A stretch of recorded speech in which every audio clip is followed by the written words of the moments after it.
The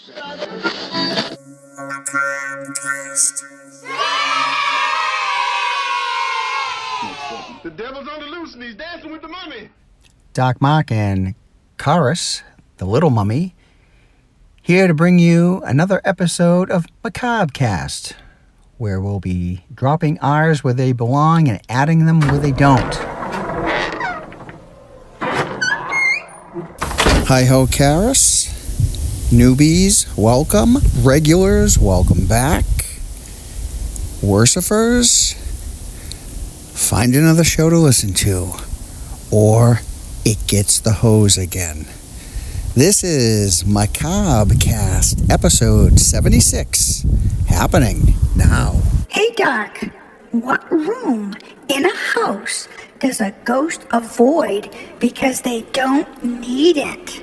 Gee, I don't know, Karis. What room in a house does a ghost avoid because they don't need it?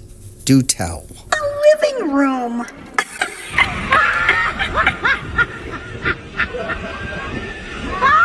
And all levity aside, it's time for horror news. Life's river showers, she said, open only the strong shall survive. She said, but I'm feeling quite weak. She said, 4 new horror movies that just dropped to digital media this October. Michael Levy's stream with a cast stacked with horror icons. Tony Candyman Todd, Jeffrey Reanimator Combs, Daniel Halloween 4 and 5 Harris, Tim It Reed, D. Howling Wallace, Mark Leprechaun Holton, Felisa Sleepaway Camp Rose, Bill Chainsaw 2 Mosley, and many, many more. Terrifier director of 1 and 2, Damien Leon, handles the film's effects. This looks like something to definitely check out this Halloween season. And look for Alien Romulus dropping. Another one called 9 Windows, which is a twist on Hitchcock's Rear Window.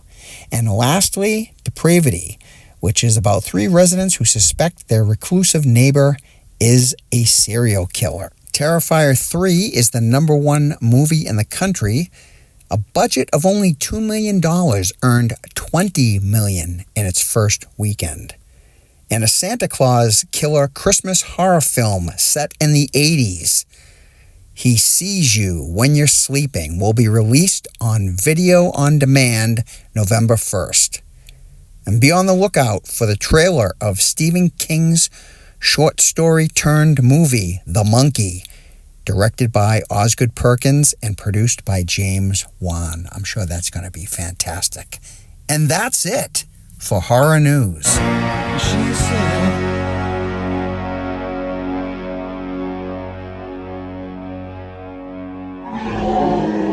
And Brownie agrees.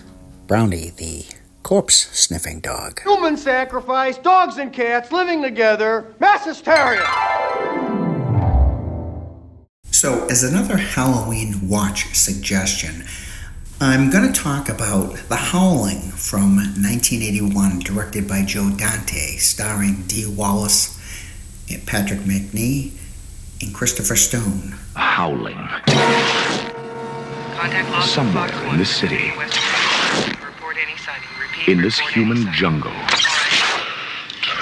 it begins. Just try. He's right there. What do you see? What?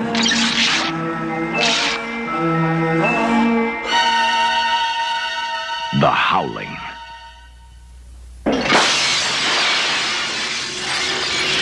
Suspected serial killer Eddie Quist has been calling newswoman Karen White, played by Dee Wallace, so police have her wear a wire as she agrees to meet Eddie at a public place somewhere in the red light district. All goes horribly wrong as Eddie starts to change. He is shot by police, and the incident causes Karen to become emotionally disturbed and has memory loss when it comes to remembering what happened that night. Her doctor, played by Patrick McNee, sends her to a colony in a secluded retreat Unfortunately for her and her husband, the safe haven is actually a community of werewolves. And watch for John Carradine as one of the residents. Rick Baker was slated to do the effects for this movie, but before filming began, ironically, left to do American Werewolf in London, leaving the effects in this film to his assistant Bob Botten. Both films received huge praise for the makeup work. And as much as I love An American Werewolf in London, this movie has the werewolves that I want, roaming around on 2 legs, not 4. The overall feel here is more EC Comics. Each has its own place in my heart. The final transformation scene in Howling was all done in close-up. They had exceeded the budget and were out of money. It was even shot in Joe Dante's office because they no longer had access to sets. And watch for a cameo by Roger Corman, who plays the man waiting to use the payphone after Karen White and then checks it for leftover change. Forrest Ackerman also makes a cameo as a bookstore customer holding a copy of his magazine, Famous Monsters of Filmland. This is an 80s film I proudly have in my private collection. They just don't make werewolf movies like this anymore. There are 7 sequels to this film, so tread lightly.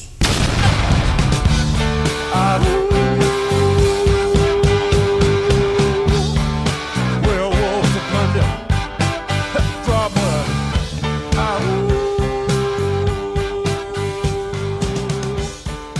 Werewolves of London.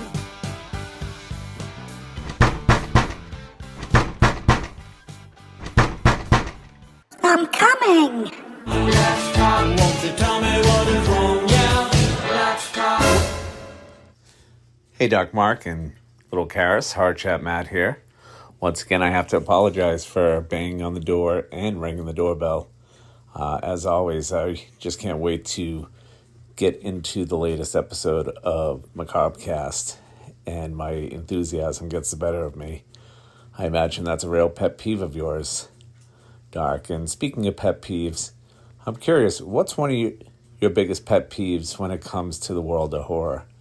For me, it's a movie or a TV show where the characters don't know that werewolves, vampires, and zombies exist, and they have no idea what they are when something starts to go down. They live in a world where there's no Dracula or Wolfman or Walking Dead or anything like that. It always just takes me out of the story for some reason. Anyways, Dark Mark, another great episode, and what a treat to hear from Laura Horror. I hope she becomes a regular fixture on the show. And as always, Dark, keep bringing all the macabre to your legions of monster kids as we look forward to each and every week's episode. We love having you here every week, Horror Chat. And thank you for making an effort not to ring the door, ring the bell, and knock on the door. I mean, even though you're incessantly banging on the door, we're making progress. This is good. But we love your company. And pet peeves? Yes, I have a huge one. And it's mostly to do with the franchises, like Halloween, Friday the 13th. And I'm going to give you the perfect example. So we'll take Halloween, The Curse of Michael Myers, for instance, okay? That is literally part 6 of a franchise. And for some reason, they feel a need to cater to that person who wandered in and probably hadn't seen the first 5 movies. So they have a piece of dialogue where everything is explained. He killed his sister when he was only 6 years old, and he spent a lifetime in the institution, and then Dr. Loomis did. I can't stand that. I'm quite sure the rest of the Drag Pack has pet peeves in horror films, and I'm sure you'd like to know what their pet peeves are too, Horror Chat. But as always, thank you so much again, and hope to hear from you again soon.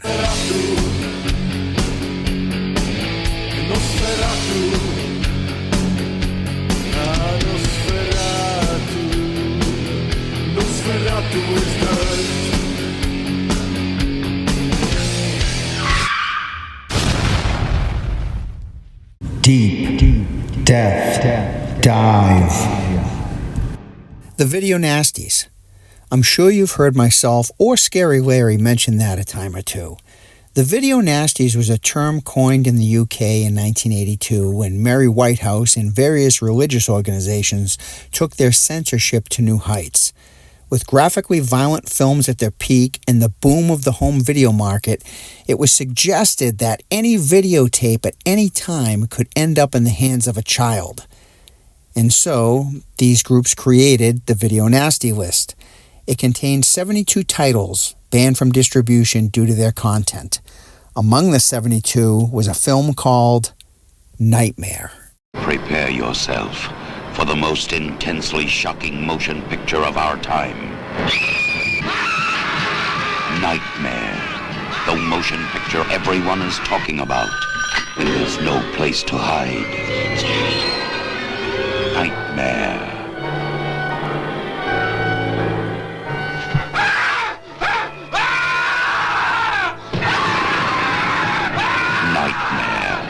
The dream you can't escape. A lie. No one under 17 will be admitted. From 21st Century Distribution, coming soon. The one thing that sets this apart from the rest is one of the original distributors who released this video uncut after it was banned actually went to prison for it.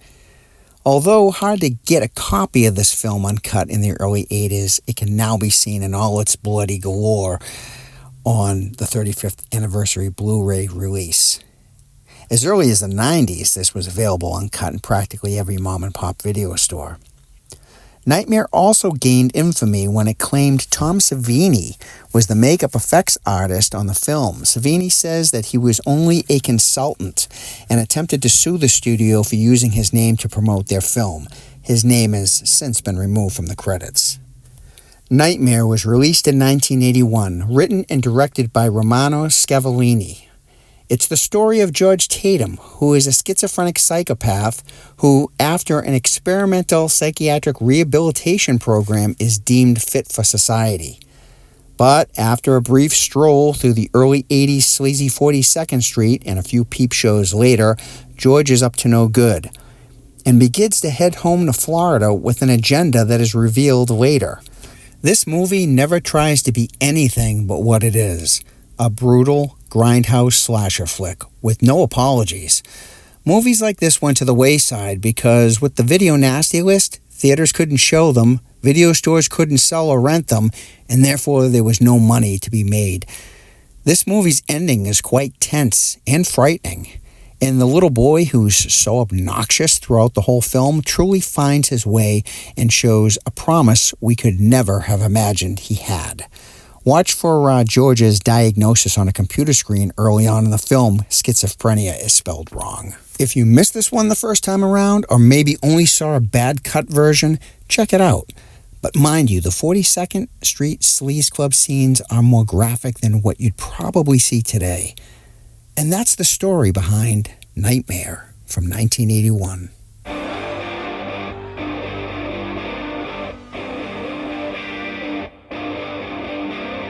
The night is black without a moon. The air is thick and still. The vigilantes gather on the lonely torch-lit hill. Is this something you can share with the rest of us, Amazing Larry? Greetings, Dark Mark and Karis the Little Mummy. Scary Larry here, and I'm fresh off the viewing of an anticipated movie premiere for me.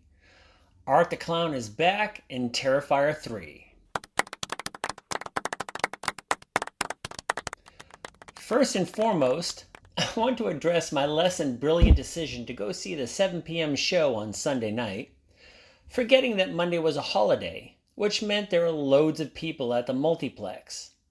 T3 itself was filled with a bunch of noisy teens, including one guy 2 seats away from me who kept playing videos on his phone until I had to admonish him for it. Anywho, T3 takes place 5 years after Sienna defeated Art the Clown in the basement of the Terrifier and saved her younger brother Jonathan. It's now the Christmas season, and Art has been resurrected after a 5-year slumber. They give a good backstory coinciding with the post-credit ending of Terrifier 2, where survivor Victoria from Terrifier the original seemingly gives birth to Art, well, his head at least. I won't throw out too many spoilers in here, but they do a hilarious job of explaining how a beheaded Art got his head back on. Now, I understand this is meant to be a trilogy, but the trilogy story arc of Sienna didn't get introduced until Terrifier 2. So you can expect Terrifier 4, which has been confirmed, to wrap up Sienna's storyline. Just like Jason and Freddy, you can plug and play different protagonists and storylines into Terrifier. From the opening, this one proves just as brutal, if not more so, than the second one. Practically nothing is off limits, and I will throw a warning. This is not for the faint of heart. Case in point, about a half dozen teens walked out during a harsh scene, and I must admit later on I took great pleasure watching the yapping teen kid in my row being completely freaked out during the shower scene. I'll leave it at that. Now for my controversial take. I'm saying with confidence that Art the Clown is becoming the most fear-inducing villain, surpassing both Michael Myers and my favorite, Jason Voorhees. All three are silent killers. Where Art gets the edge is his facial expressions. The actor who plays Art, David Howard Thornton, has a legit background, trained to be a mime prior to taking over clown duties.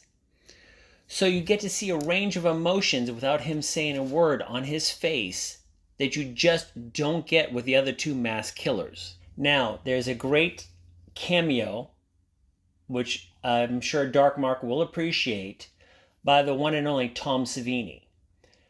That's another thing I love about this movie. This movie does not rely on CGI.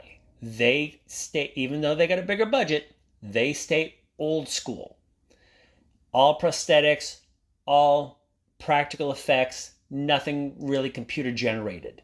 Also, opening weekend on a $2 million budget, which is a bigger budget than 2, Terrifier 3 has already raked in over $20 million, and it's the number one at the box office after this weekend. Go figure. I give this one 3.75 stars, 3.25 stars. It has great and inventive kills, but not quite as good in my opinion as Terrifier 2. Have a good week. How's it hanging? I'm David Pumpkins, and I'm gonna scare the hell out of you.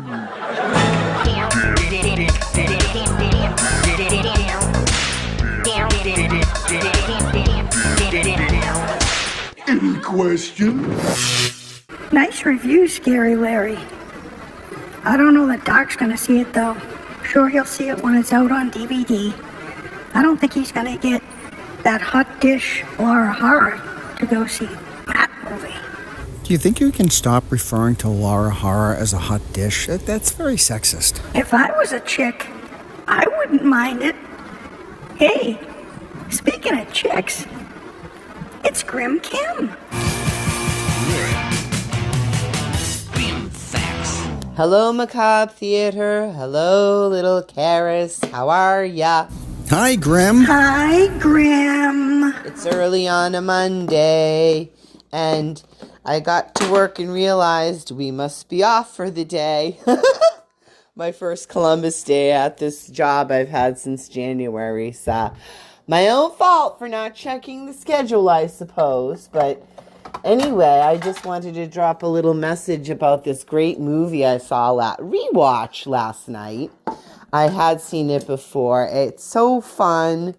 It's Battle Royale from 2000, and it's Japanese, and these 42 ninth graders get sent to this island with food, a map, supplies, and now they're hunted down a la Hunger Games style.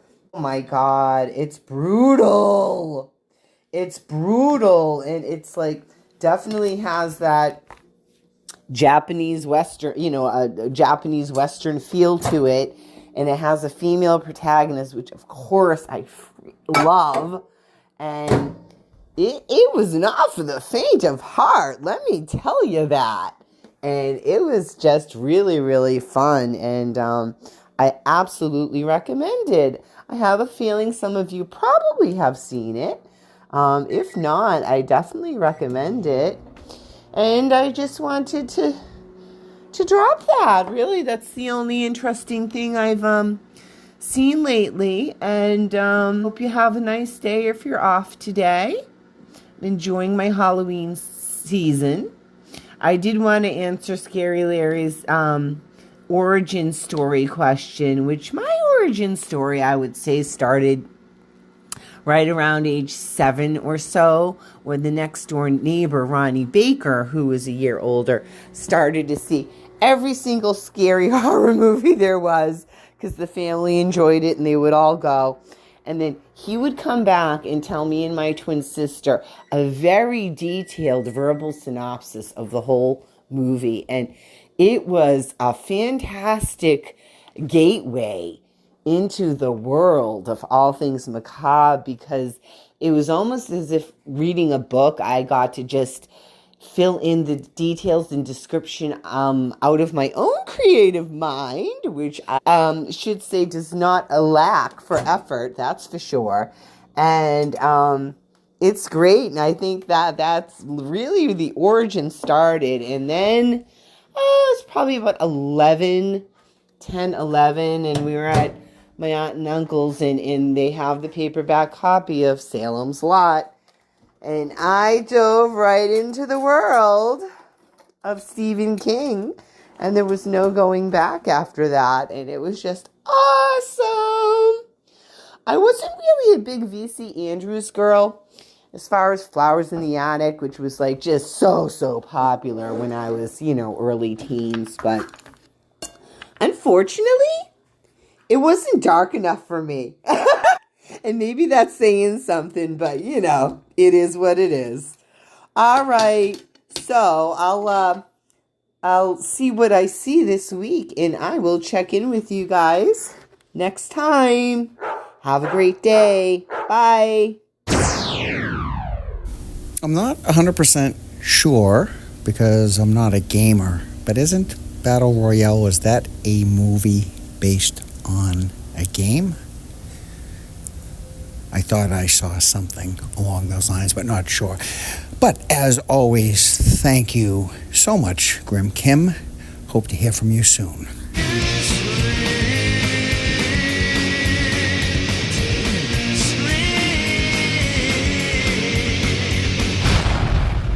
Secret Confessions. So, all I've ever heard for years and years and years are people saying to me, if you're really into Halloween, if that's really your thing, and you're such a Halloween guy, and you haven't seen Hocus Pocus, well, I know it's a Disney movie, but Hocus Pocus is the ultimate Disney movie. Oh, now there's part 2, and I can't believe you've never seen Hocus Pocus. Trust me when I say this. See Hocus Pocus. What a great movie. Well, I finally saw it. And I know the monster kids out there will probably want to hang me from a high tree out on Gallows Hill. But that movie was exactly what I thought it was going to be just by looking at the poster. That movie was terrible. That was awful. And the over-the-top goofiness of the three witches, I checked how much time was left in that movie. It was only an hour in, and there was a full half hour or more left, and I wanted to cry. Oh my gosh. Does that suck? Forgive me, but that movie was putrid. Until next time, stay on the road, keep clear of the moors, and beware the moon. But most of all, be good to yourself. This is Doc Mark, signing off. See you soon. This is a Macabre Theater production. Oh, Lordy frickin' God!